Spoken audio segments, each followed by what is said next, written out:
Thanks for having me over. Oh my god, thanks for coming. Hey, my name's Tantri and I am a ceramic artist. When we were organising this interview, I had the realisation that I'd actually been to one of your workshops in Collingwood. I know, small world. How did you get into ceramics? I was a hairdresser before I was a ceramic artist. I'd been doing that for like 10 years. After all that time, it just was not a creative endeavour for me anymore. So I decided that I needed to find a new creative hobby. Around that time, my housemate that I was living with, she had this bag of clay that she just had laying around, and she was like, I reckon you'd love working with clay. You should just like dip into the bag.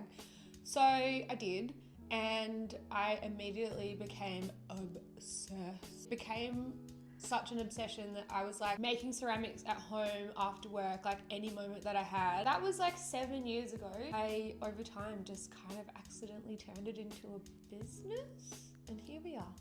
Okay, let's have a little lounge tour. Over to this chair because we need to talk about this. This chair is a really special piece, and it's very close to my heart because it's actually a piece that I made with one of my best friends, Megan, who is also Trinket Solo. This is a collaborative work that we made for Melbourne Design Week a few years ago. I made the substrate and then tiled it with these beautiful marble tiles, all handmade.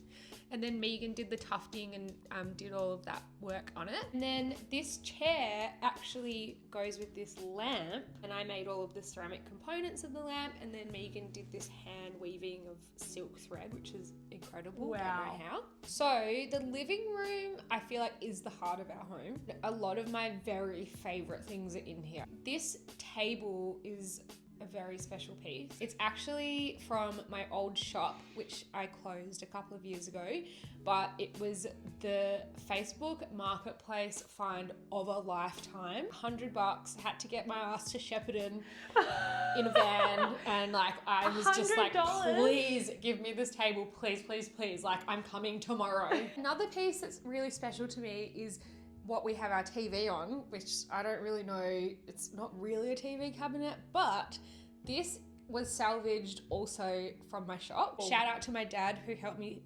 individually stick on every single tile of which that I cut out one by one with a tiny cookie cutter.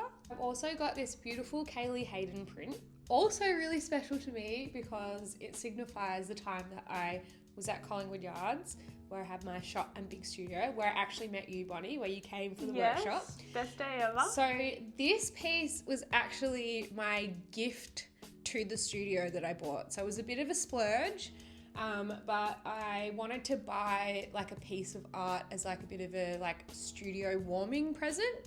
So this I will forever keep. This vase was a mega op shop find. Like many things in my house, there's a lot of secondhand op shoppy things. A bit of a splurge, but I knew I needed it. And when I bought it, I didn't notice, but it actually has a signature on it. So it's a Morelli vase, which is a Melbourne-based glass blowing studio.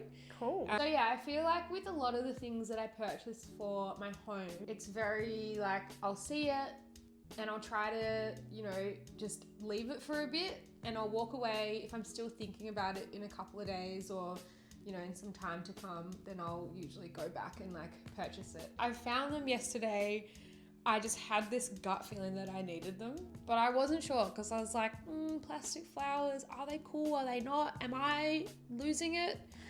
Messaged a few people and everyone was like, yes, very cool. Everyone gave you the green light. Yeah, so I scuttled back to the fruit shop and was like, need these. I need to keep this rug when you leave because it matches that perfectly. Like everything that you've picked, I'm like, you really caught the vibe. Well, I can't take the credit because our amazing designer, Emma, put this all together. So shout out Emma. It takes a village. This piece is super special. Also was an op shop find, but actually my partner's mum found it in this amazing op shop in Maryborough in Queensland, which is like this really kind of nothing town. Actually, Mary Poppins was invented there. That's what it's famous for. Whoa! Anyway, so we were in this op shop doing an op shop run together because we love op shopping, and she spotted this print and came over to me and was like, what do you think? Is this good? Is it good? And I was like, it's amazing. You have to get it. And I remember feeling really like, damn it, I wish I saw it first. She brought it back to Melbourne from Queensland, blah, blah, blah. A few months passed and then she came over with it one day and was like, here's a gift for you guys. And she gifted it to us because she knew how much I loved it, which is so sweet. So that's so nice. Shout out, Joe. You're so sweet. Thank you. And then I've got some pieces that I made because all good ceramicists should have their own work hanging above their bed. This is a piece that I made. These wall hangings are kind of like a new thing that I've been exploring. The reason that I have this is because it's got a crack in it. So as much as ceramics can be heartbreaking, sometimes it's just the best when you get something out of the kiln that you really love and it's got a little crack in it, because then you're like, oh, get to keep it. This was another wall hanging from the same batch that also had a crack in it, and I was like, extra happy about this one because I'm really obsessed with it. Which ones did you make here? I made this bad boy and I made this one as well, and they're kind of like throwback pieces. This was like one of the first pieces that I made in the range of terrazzo stuff when I like first launched my business and website and stuff. So you've cooked me cupcake. I had to. I just whipped up these vanilla and lime cupcakes for us. Yum, I love lime. We're gonna have to have a little snack because it's getting to that time of the day. Yeah. You've got some good rental DIYs.